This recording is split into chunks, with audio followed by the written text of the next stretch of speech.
Islam,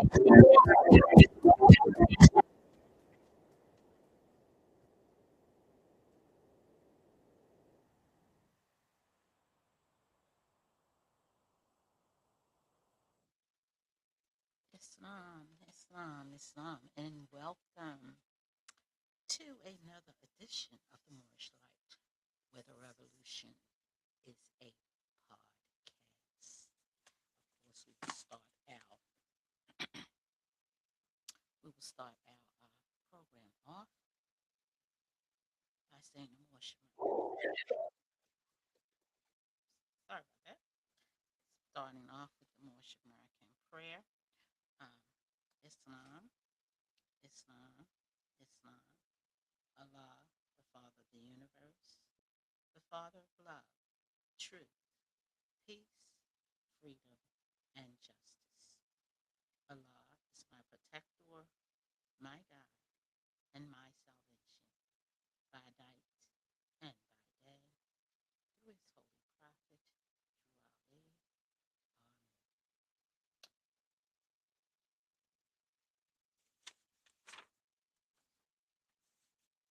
And Islam, Islam, Islam. And welcome to another edition of the Moorish Light, where the revolution is a podcast. We begin by giving praises to Allah, the causeless cause and the rootless root from which all things have come. We give honor to the last prophet in this dispensation,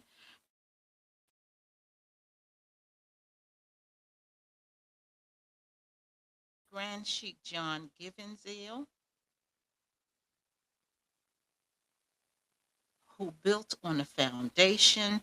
I give a special honor to my teacher, Grand Sheikh Richardson Dingle, Prophet Noble Drew Ali III, as well as to his brother, Timothy Dingle, Prophet Noble Drew Ali, modern day Moses and Aaron.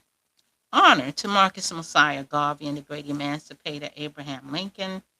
Honors to Supreme Grand Sheikh and Sheikhess Prather Eel, Supreme Grand Sheikhess Louise Dingle Eel, Honorary Supreme Grand Sheikh Thorn Eel and Sheikhess Thorn Eel, and our current Grand Sheikhess / National Grand Sheikhess Tiffany Jones Day. Islam and welcome to the Moorish Light, the Soul School, shining light, clearing up the confusion, and teaching the basic facts. Our objective is unity and manifesting the ultimate goal of the Moorish movement. We are not going to dispute charters, who is the Supreme Grand Sheikh. We are here to establish a basic foundation of the Moorish movement in love and understanding. And since this is the Moorish Light, one of the things we will do is define light. Spiritually, light symbolizes knowledge, truth, divine presence, hope, guidance, and purity, representing awareness and the pathway from spiritual darkness, in parenthesis, ignorance and sin, towards enlightenment, goodness, and union with the divine, appearing across cultures as God's creation, inner wisdom, or guiding force for humanity. It signifies wisdom, life, revelation, and the illumination of the spirit within. So, before we get into our program, we're going to read from the Holy Quran, and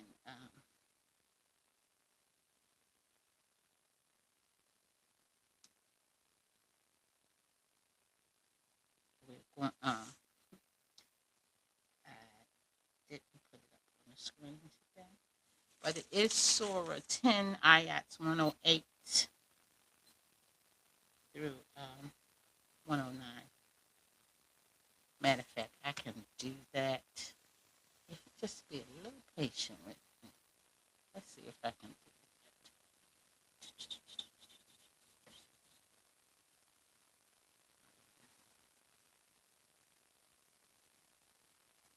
So I am still here, just getting to the right place. so that I can share. So just bear with me for a moment. You haven't lost me. I'm still here.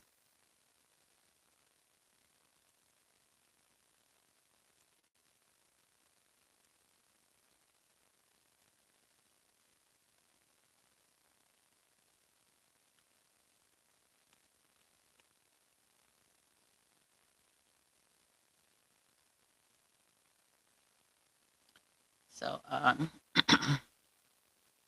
Surah 10 is the book of Jonah, Surah of Jonah. If you have not studied the history, there are at least 7 books that come under someone's name, one of the prophets' name.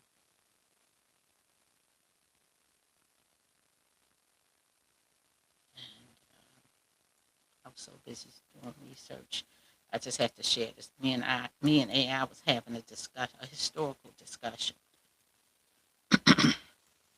and AI was trying to tell me stuff that I knew wasn't true. And so I started posting the real thing, and guess what AI did? They did too. So I guess what you put in is what you get out. So don't take AI for face value.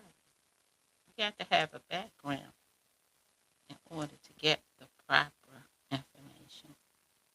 And I just wanted to share. Of course, we were discussing the proclamations, and we also discussed the word more and how somehow it has people have tried to gravitate it to um, blackness, which is such a total contradiction of what more science is.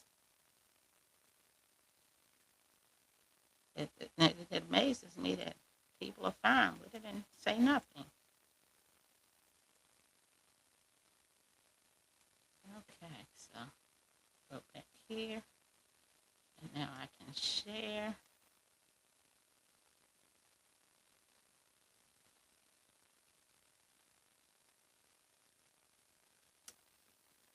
And it goes like this. Say, O ye men, now truth hath reached you from your Lord.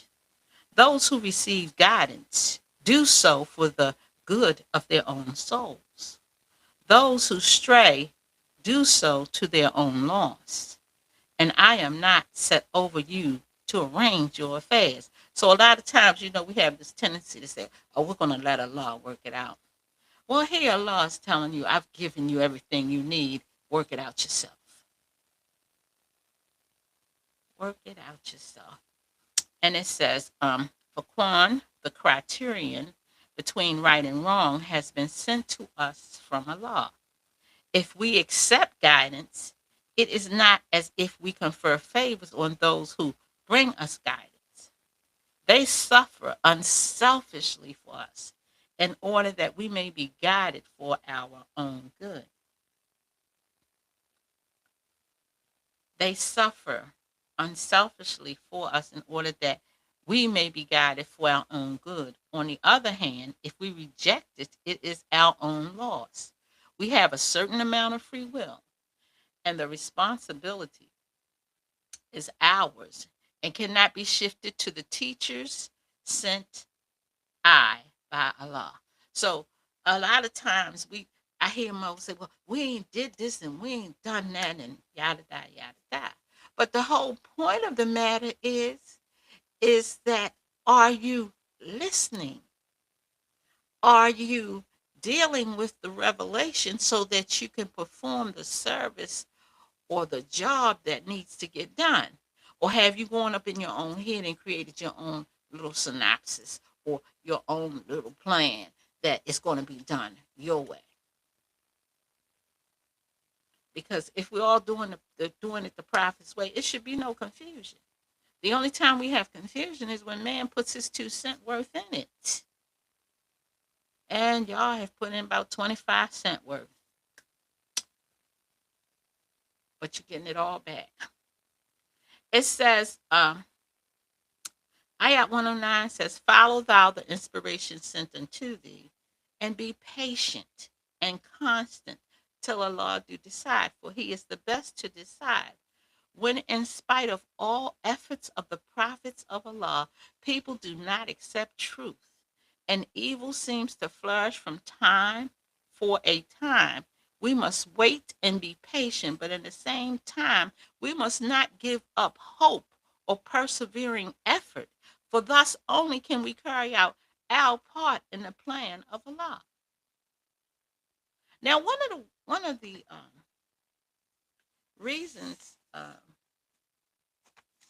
that we have this problem, I had to go to the Holy Quran and the Moorish Science Temple, and this is found in chapter 42.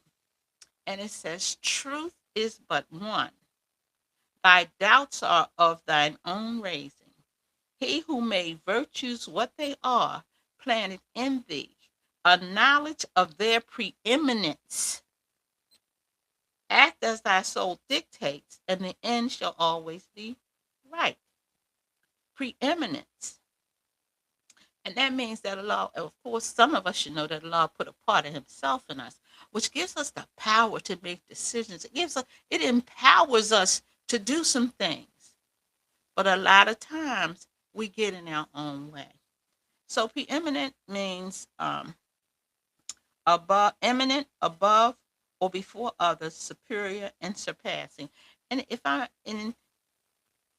and listening to the creation of man, it wasn't man given that eminent power.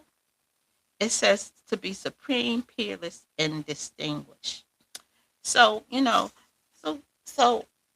even in what is Islam, it says man is born with an unlimited capacity for progress.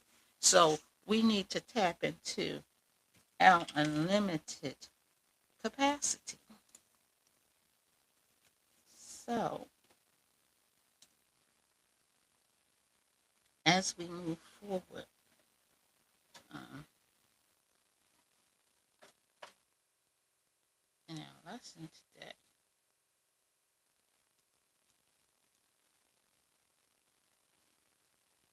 I want us to think about what the prophet has given us. Just to think about it. I'm just trying to give me a second here.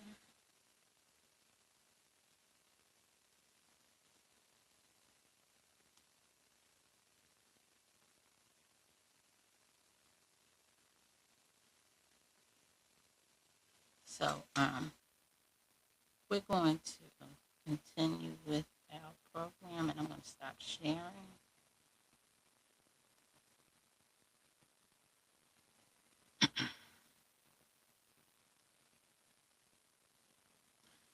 And of course, we're still talking about Act 6.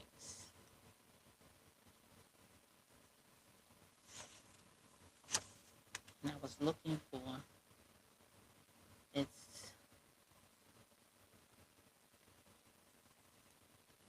I have to bear with me today. I don't know if it's age or just me. I'm not even sure. But we're dealing with uh, more science, Act 6, acting, and birthrights is our destination. And I think I just wrap that up a little bit, just a little bit. But anyway, let's see. So last week we were talking about Act 6, and I want to once again read the definition of act. So I cut down on some of my sharings because it would not allow me to keep my background up. So live and learn. So what is an act? An act in the context of a constitution and bylaws generally refers to a formal binding decision, statute, or rule passed by an organization's governing body.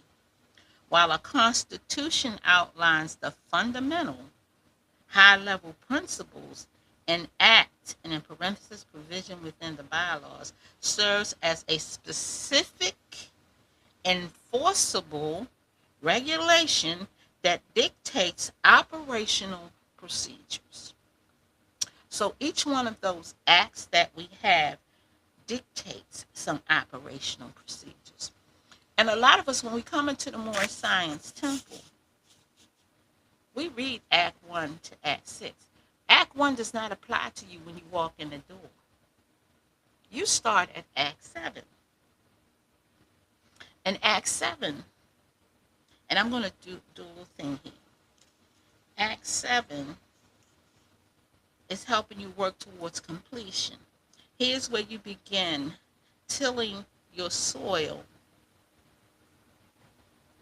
so that you can plant the necessary seeds so that your garden can grow and bloom. And by seeds, I mean learning, understanding, teaching. So in Act 7, it tells you attend your meetings, support all uplifting acts. It tells you everything that there is that you need to know in order to um, prepare yourself to learn. So Act 7 is your tilling the soil, preparing yourself. It tells you certain things you need to do. Act 7 also spiritually is the completion act. So you have to go through Act 7 before you can even get to Act 1. A lot of us want to come in and grab these titles, and that soil has not been prepared. If you were dealing with clay, you have a kennel with, you have to put whatever you shape into the kennel for it to harden.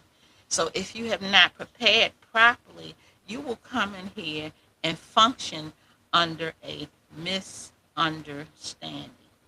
So Act 7 tells you what acts, what you need to do as a member of the movement, as a member of a family. Act 7 tells us exactly what operations we need to do. Then we have Act 6. Oh, also Act 7 is talking internally and externally. Act 6 tells us to, okay, let me say this. 6 means to make corrections divinely.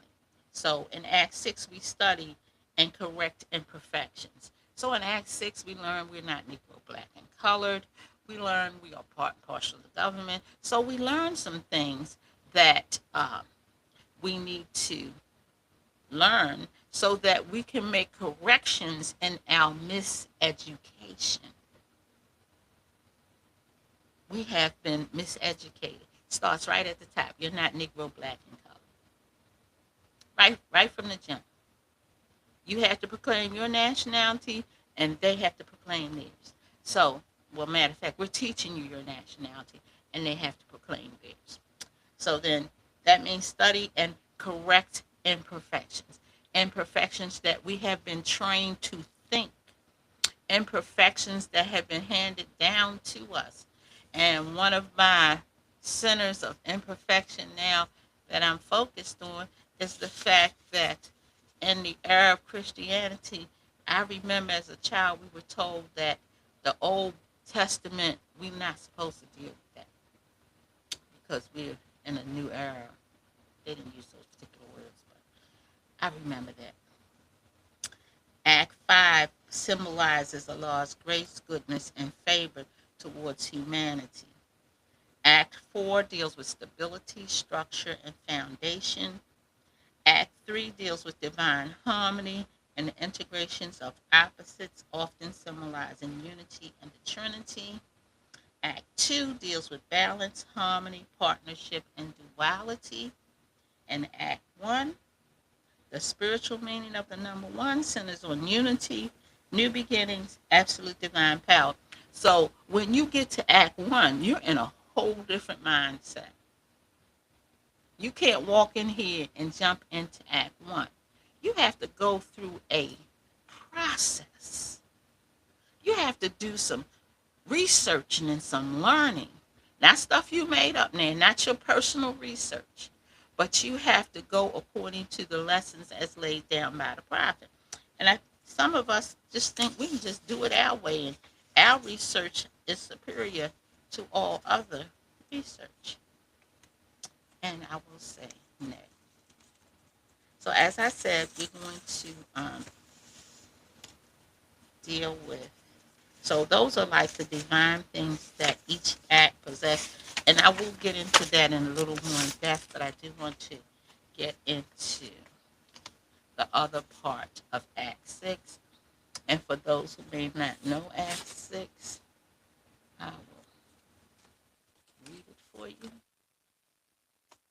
And I know some of us are visual learners, which is why I usually put up, which is why I share documents and share things, because everybody's not an oral learner. So, Act 6 says, with us, all members must proclaim their nationality, and we are teaching our people their nationality and their divine creed that they must know. And my divine constitution does say must know that they are part and parcel of the said government, and know that they are not Negroes, colored folks, black people, or Ethiopians, because these names were given to slaves by slaveholders in 1779 and last until 1865 during the time of slavery.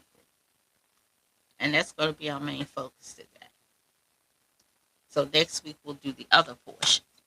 So 1774, we have what's known as the Union. And a lot of people say, well, what is the Union? So I'm going to read a quote from President Lincoln's inaugural address. This is actually from the inaugural address.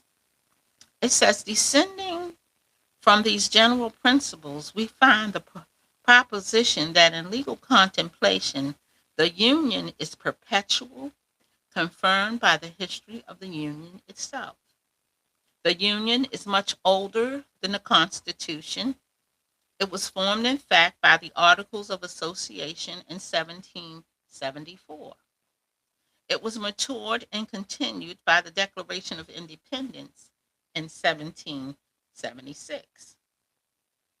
It was further matured in the faith of the all then 13 states, expressly plighted and engaged that it should be perpetual by the Articles of Confederation in 1778. And finally, in 1787, one of the declared objects for ordaining and establishing the Constitution was to form a more perfect union. So then we get ready to see the growth of the Union. So the Union did not start with the Constitution. It did not start with the Declaration of Independence. It started with the Articles of Association. So I'm going to take one Article 2 of this Articles of Association says this, because what you have to remember is that slavery was already implanted on the soil. So it reads like this. We will neither import nor purchase any slave imported after the first day of December next, after which time we will wholly discontinue the slave trade and will neither be concerned in it ourselves, nor will we hire our vessels, nor sell our commodities or manufacturers to those who are concerned in it. So when you talk about the beginning of the Union, you're talking about slavery, not the slave trade ceasing. That was that they had control over. But once the institution itself is here, they had to do something a little different to circumscribe it. But then money got in it. Um, Money got involved. So when the prophet talks from 1774 to 1865, we have to understand that he's actually talking about the formation of the Union and how within that parameter, he's also talking about the government is established at this time. So, we have, as I said, we have the Articles of Association. We have the Declaration of Independence. We have the Articles of Confederation, and then finally we have the Constitution. And of course, since the Constitution had the power to amend, it was amended. So that's the beginning. Then from 1787 to 1860, we were compromising and going through all these changes. I'm not going to go into all those details because I do that in the Divine and National Instruction classes. But we were going through all these changes, trying to prevent it from growing, trying not to let it go here. And the scales were getting balanced. We had one slave state, one free state, one slave state, one free state, two slave states, one free state. So here's and there's no balance in the power. But arrogance of the Southerner felt like, or let me go back, with the decision of the Dred Scott decision, with the outcome of that particular case, they felt that slavery should be nationalized and that they had enough power to make it happen. Now, one of the reasons why they felt like they had that power, now, what does that have to do with more science, everything? One of the reasons why they felt they had that power because they had bankrupted the government, destroyed the offices. The government was a hot mess. When Lincoln got into office, the government was a hot mess. He had to clean house before he could even do anything. The house had to be clean. And they were so sure they had everything in place. That's why they fired on Fort Sumter. Because they were sure their code for the Southern was, I'm gonna go kill a Yankee and be home by supper. Hopefully I said that right. But that's what you need to understand. So we're talking about 1779 to 1865. And I went back to 1774 because in our Holy Quran chapter 47, it goes back to 1774. So I wanted to make sure that I covered those areas. So now we're at this point where we're now in a battle. We're now in a battle. And in this battle, some proclamations are issued. Now, AI and I got into a little thing because AI wanted to tell me it was only January 1st, 1863 proclamation. And I'm like, AI, but this proclamation says September 22nd, 1862. So then AI started going into September the 22nd, 1862, and we started having a real live conversation. Because first AI wanted to tell me that the proclamations only applied to the slave states. I said, but AI, this paragraph don't say that. And I put it in there. AI had to agree with the facts. So just to let you know, you need to know your facts. So as we're in this battle, and remember, I'm in Act 6 now. Even though I'm quoting history, this is what Act 6 will do for you. It make you historically astute when you study Act 6 properly. You'll become historically astute. So, we're in the war. So the first proclamation is issued September the 22nd, 1862. Out of that proclamation, we get two more proclamations. One says, so according to the second paragraph, it says, well, I'm going to offer you pecuniary aid to all the slave states, not some of them, but all the slave states. And the reason why I said all, because within this proclamations are some terms that if you come back into the Union in 100 days, you can, and you follow the proper procedure, you could apply for compensated emancipation. So what happens is that he talked about it, pecuniary aid.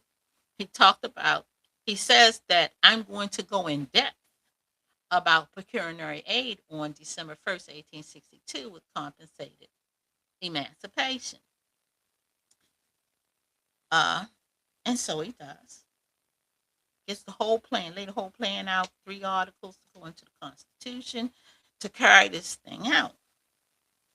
So then we get to, when does it take effect? So on September the 22nd, it's issued, 1862.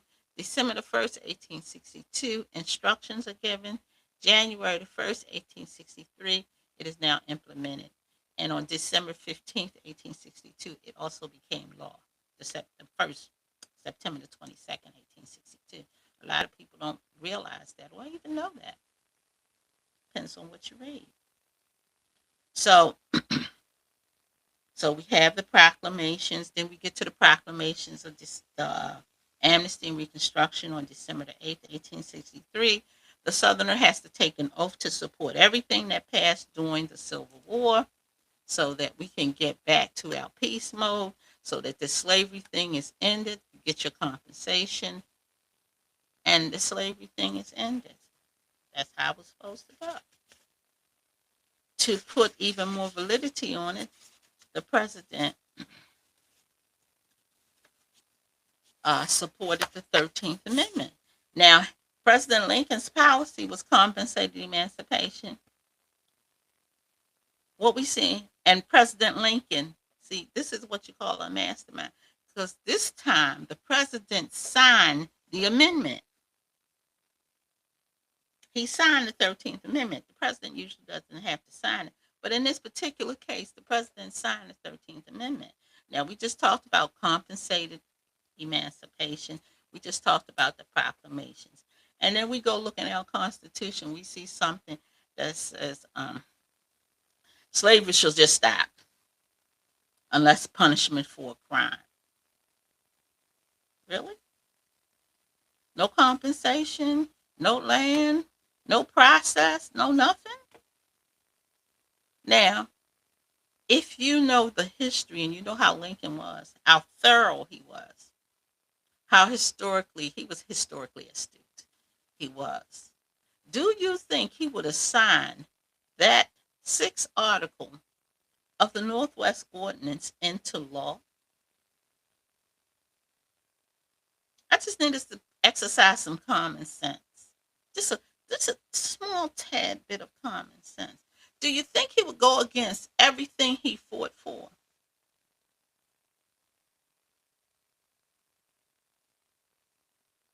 Do you think he would have really signed that into law? That's my question to you. And when you look at the 13th Amendment in the Constitution, do you see compensated emancipation?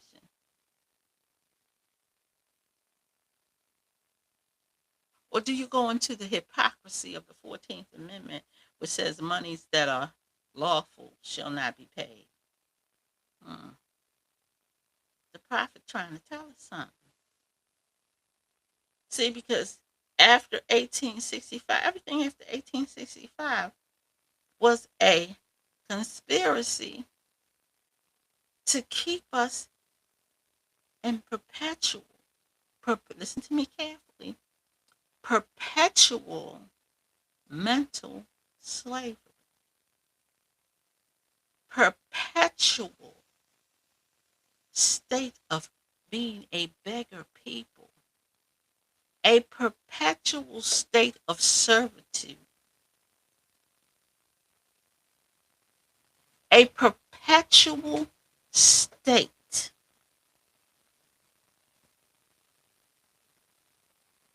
of imitation. A perpetual state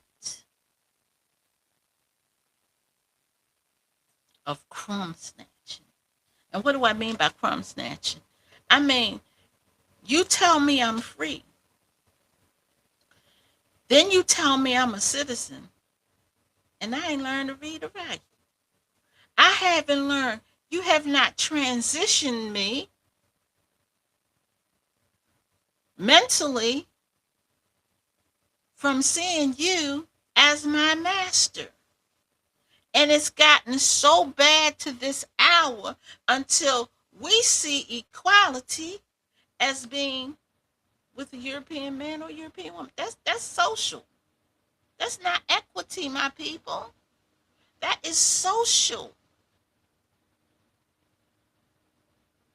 So when we talk about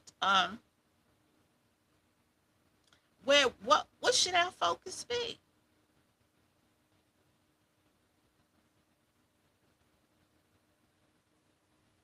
Because they always got us on this roller coaster.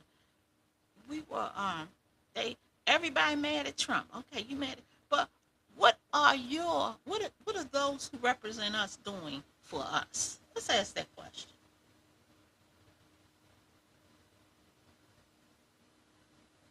In the past 50 years, what agenda has our Congress people had for us? Or have they been just throwing us some crumbs? Because, see, what you need to understand and be very clear about, this is systemic. That means it's ingrained. Mental slavery is ingrained in every aspect of this society to the point that they don't want to talk about it. But you got to talk about it because that was the problem back then, and that is the problem today. I mean, the coat is shinier, there's more dollar bills, the jobs are better. I mean, they got us running everything. European ain't got to do much of nothing because we doing it all. But we also measure that all as success. But it's not for success for us as a people or as a nation. Let me rephrase that. It's not success for us as a nation. If the system is founded on or based upon mental slavery, how can it ever be equitable when everything you do justifies mental slavery? I'm still in Act 6. I haven't left Act 6 yet. I'm in the first half.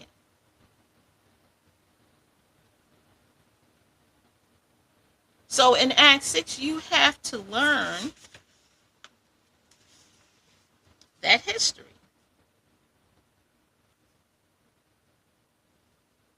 You have to learn that history.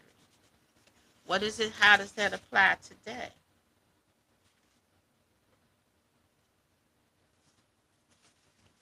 Well, so many, we're people. We are people who love to imitate. And in actuality, the Moorish Science Temple Divine and National Movement should have been the go-between us, between our people and the government. Should have been. Still can be. Don't get twisted. Still can be. But we got to get on the same page because we are teaching our people their nationality and their divine truth. Now, how does that look? Because it says, one of the things that it says in chapter 48, the prophet makes a declaration. What does he say? Come all you Asiatics of America and hear the truth about your nationality and birthrights and learn that you are not Negroes, colored folks, black people. Learn of your forefathers, ancient and divine. Have so many books up here. But so we hear this term birthright. We hear it in chapter 1 of the Holy Quran in the Moorish Science Temple. Man gave up his birthrights, but they will be restored. We hear it in chapter 11. Estate, birthrights, heritage, all the same thing. All have the same. All are part of part of every part. But birthrights, estate, heritage. When you hear when you read on the back of our Holy Quran and it says, or in one of the chapter 48, that every man must worship under his own vine and fig tree. You know that's birthrights, right? That's just another way of saying birthrights. That every man should honor his birthrights. And Allah was fair. He gave every nation birthrights. Where are yours? There are none under blackness. There are no birthrights. And what's really I won't say I'm traumatized, but it's almost there. It's something similar to that. I can't explain it. But they're trying to put Moorish under blackness, and that is so absolutely asinine and wrong.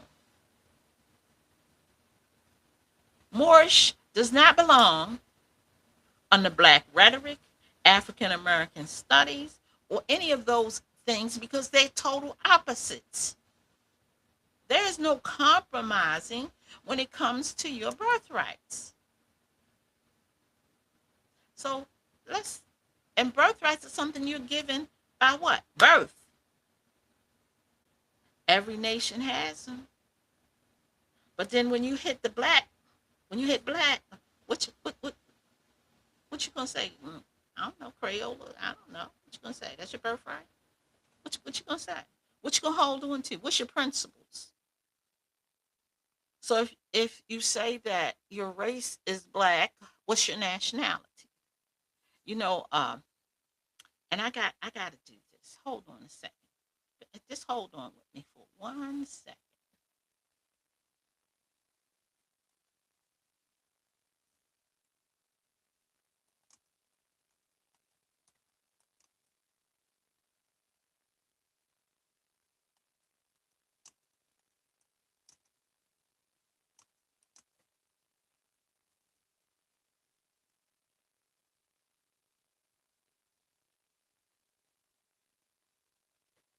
Okay. Cause see, somebody told me, well, Comedic, that cause I just have a tendency to do some research, and I'm people think I'm trying to be smart, but I'm not. I'm just being me. So I asked AI a question. My question was, does Kemetic mean black soil or people? Kemetic primarily means black land or black soil, referring to the fertile, dark alluvial soil deposited by the Nile River, which ancient Egyptians used to distinguish their productive land from the Red Desert. While some interpretations also associate it with black people, the core translation is the land itself. So now, what you got to say about that? Because I had some, well, we Kemetic. No, you're not. No, you're not. No, you're not. The land is Kemetic, maybe, but not you. And besides, are you Egyptian?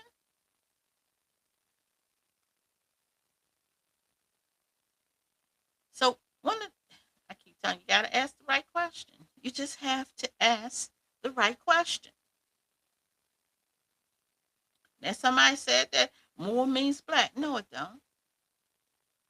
You have to ask the right question. More is old. More is old. That's an old term.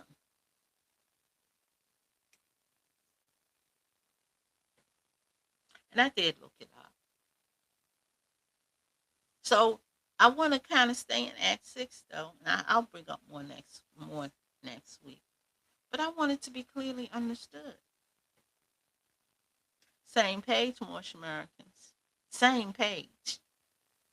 There is no new truth. Same page. Same page. There is no new truth.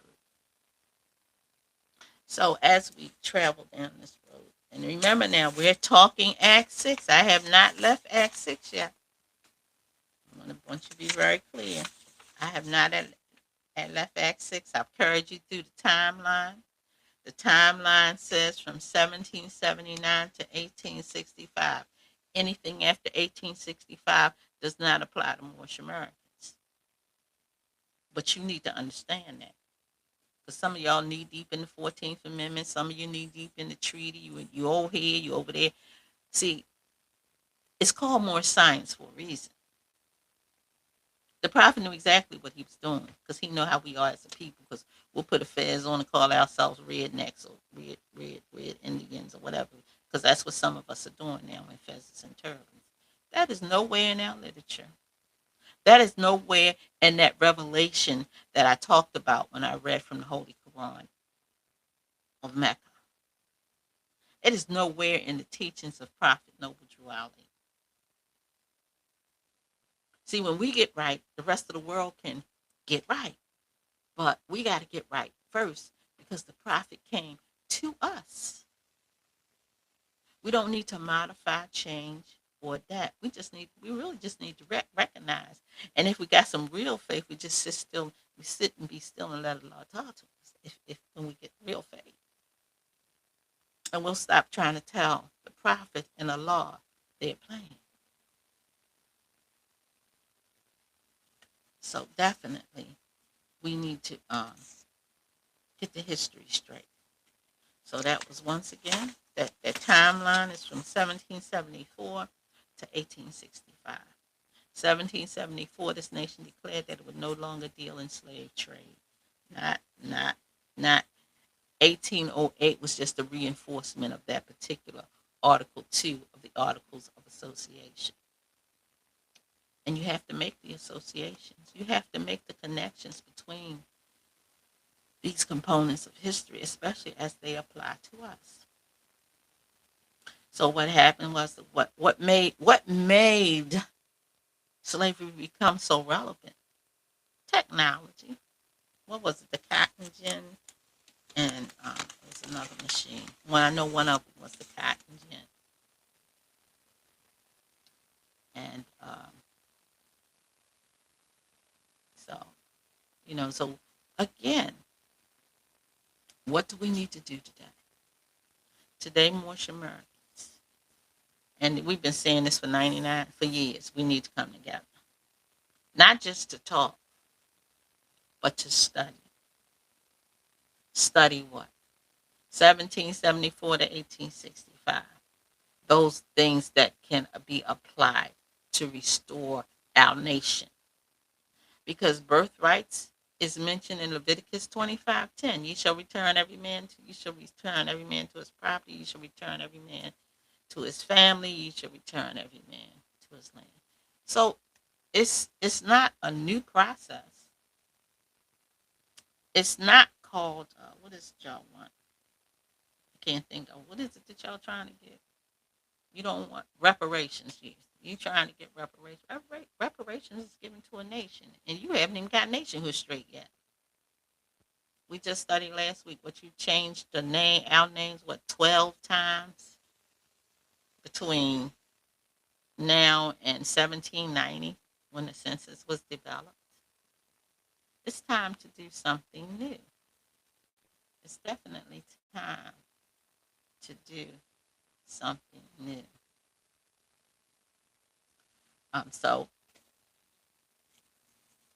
as we move forward in Act 6, next week we will do the other half of Act 6.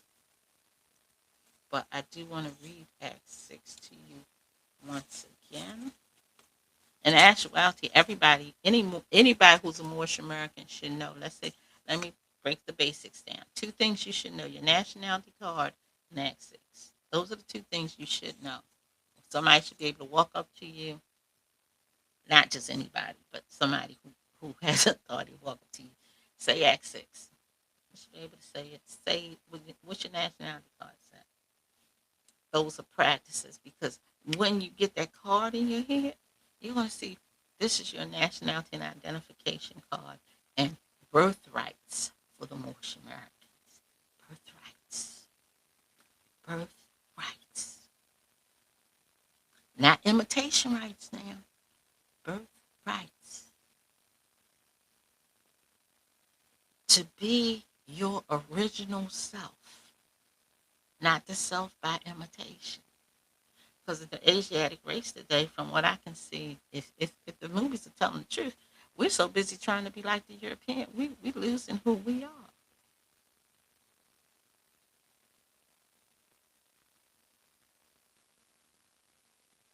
We're losing who we are. But let us not lose our movement because we don't want to learn. We got some learning to do. Yes, we do. So I'm getting close to closing out, and I was trying to think about how I would like to close out. And I had a little thing I wrote, and I'm always right. Let me see if I can. Okay. It's called truce.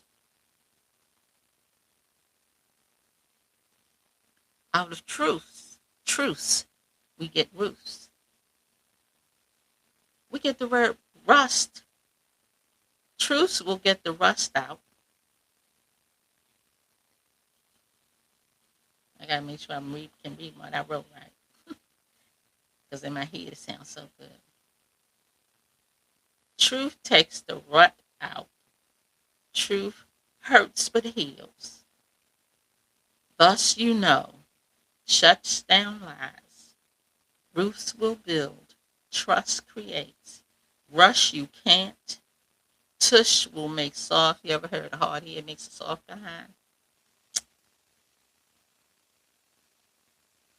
And will eliminate falsehood. So in essence, what I actually did was I took the word truth and I took the word truth, yes. And I tried to create as many other little words and then apply them to truth. So y'all don't think I've lost my mind. I haven't. So one of so the words were rust, ruts, hurts, thus, shut, roofs, trust, rush, tush, and tut. And tut will, eliminate. So just things that I do. I'm retired now, so I have things I do. I play with words sometimes. But the thing is, I don't want us to play with more science. So I'm going to say to you, use Act 6 as an educational tool, because that is what it is. Use Act 6 as your educational tool. Learn your nationality identification card. See, we had a front and a back to our card. And as well, we also are preparing for Actual Freedom Day, September the 26th, 2026. Um, and I see feathers and turbans at more black fairs than I see at Moorish fairs. And what I mean by that, on the national platform, and we need to get better. We really need to do better in showing that there is a distinct difference. There is a definite different destination for us as a nation. Because we're talking nationhood. We're not talking, can we get along with religion? It's not a religious issue. This is a national and divine issue. It's divine when we say divine because it applies to Hebrew law, not just the Holy Quran and Mecca, but it applies to Hebrew law. Islamism is our birthright religion. So we need to really get that understanding. Nationality is Moorish American. We need to get that understanding that black is simply just a color, and it was used for a slave label that we have begun to entertain as a lifeline. So a change gonna come. Oh yes, it is. Change is coming. Are we ready for the change? It's the question of the hour. Are we ready for the change. So